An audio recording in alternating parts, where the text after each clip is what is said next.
Hey folks, how's it going? So I'm just sitting here on my pathway to my front porch. It's a beautiful day out. It's like still 95 degrees, but it's overcast, so that makes it just, not as deadly to be outside. In Northeast Oregon, we are high mountain desert. And I just want to introduce you to Pineappleweed. She is a really fantastic friend to have in your life. She loves growing where people are. I mean, she wants to show up where you're at. I've never really seen her in the wild. I've only ever seen her growing on like sidewalk paths, right?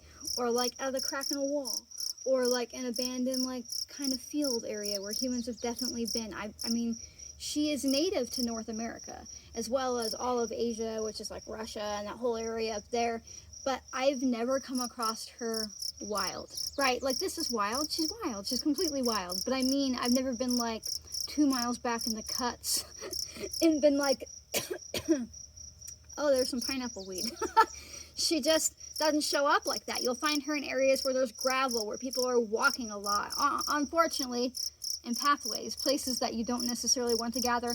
But what you can do is watch from there, because she likes to spread, so you can walk a ways off the path. You can find her a little ways off the path. And now, why would you want to find this footpath weed?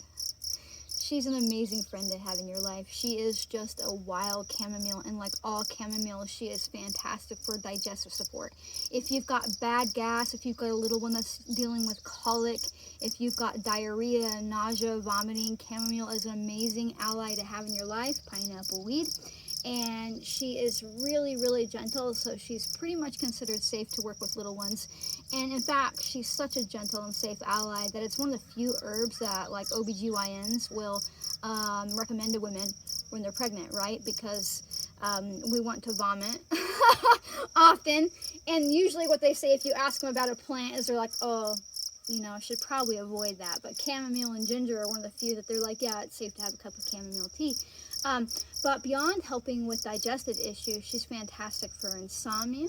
She's amazing for anxiety as a natural nervine, so she really helps calm our body down, and she stimulates that vagus nerve really well, which is what sends out the symptom to be calm to our body, right?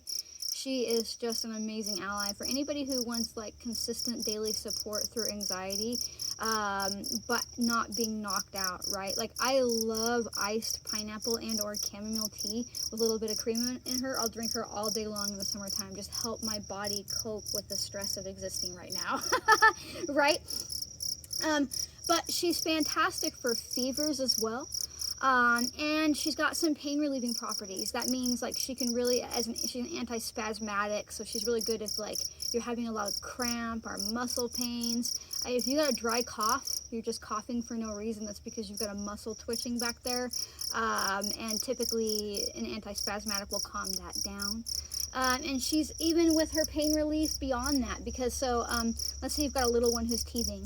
You know those like cloth like rings and things like that you get wet and then you freeze and then the little ones can chew on it to help their gums? Instead of just using water, make yourself some pineapple weed and or chamomile tea, and soak it in that and then freeze it, and as they chew, what'll happen is it'll help with the pain, it'll help calm them down, and it will also help with digestive issues. So maybe even if they're not teething, if you can make them a popsicle out of it or something like that, depending on how old they are, right?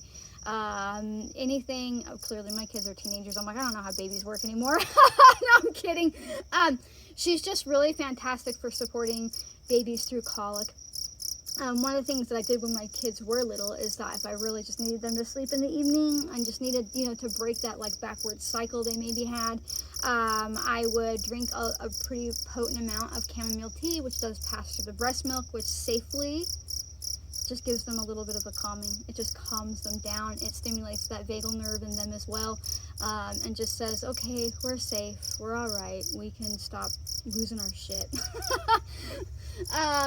But she's also really, really handy externally.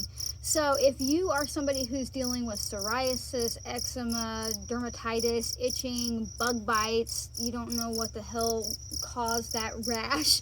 Walked into poison oak, poison ivy, things like that. Chamomile is a fantastic option for helping to calm down that itching. And in fact, there's quite a few studies that say that she's more effective than cortisone cream. And remember, cortisone cream has steroids in it, and your skin can become topically addicted to that. If you want to scare yourself today, look up cortisone cream withdrawal. People use it all the time. You have to go through a withdrawal symptom, and your skin literally falls off of your body. It's terrifying. So, you know, if you've just now started getting into the habit of using that cream constantly, maybe try something with pineapple weed and or chamomile instead. She really is a fantastic ally. Now, I'll show you, that cricket is just singing his little heart out of me. I'll show you where she's growing, right here on my path. Now, again, I'm not going to harvest from here. And here comes a train, so you might hear that in the background. I'm not going to harvest from here because I am walking over this with like shoes that are covered in cow shit and dogs and kids and animals and all kinds of stuff. But I really do like that she's here. I appreciate it. I walk past her and I just smell her when I brush against her, and she'll spread. Now, I would dig her up if I could, but she's really packed in between these bricks. So this is where she lives right now. But she is just such a common one. And she is so easy to identify from her smell. She smells just like chamomile. Some people say pineapple, kind of an apple. It's going to be like a citrus, very sweet smell. So the sun has come out, and my phone just told me that it's really hot. So it is pretty hot out here, and I'm going to burst into flames in front of you because the clouds went away. But the most important thing to remember is that you are absolutely smart enough to do this. You can get out here and you can find pineapple weed. You can make yourself a tincture, a tea, an infused oil. You can do all kinds of things with this lady because you are absolutely smart enough to do this. You really, truly are, and I need you to know that. So, if you like my videos and my random loss of words, in my random jabbering from like sidewalks, make sure to like, subscribe, comment, turn on notifications, and share. Sharing is important because it helps other people realize that they are smart enough to do this too. If you are watching me on Instagram, come find me on YouTube. If you're on YouTube, come find me on Instagram. I do watch all kinds of things. I share all kinds of things. The heat is just melting my concussion brain. I share all kinds of things on both platforms, so it's definitely worth checking them both out. But all right, thanks for watching, and I'll see you next time. Bye.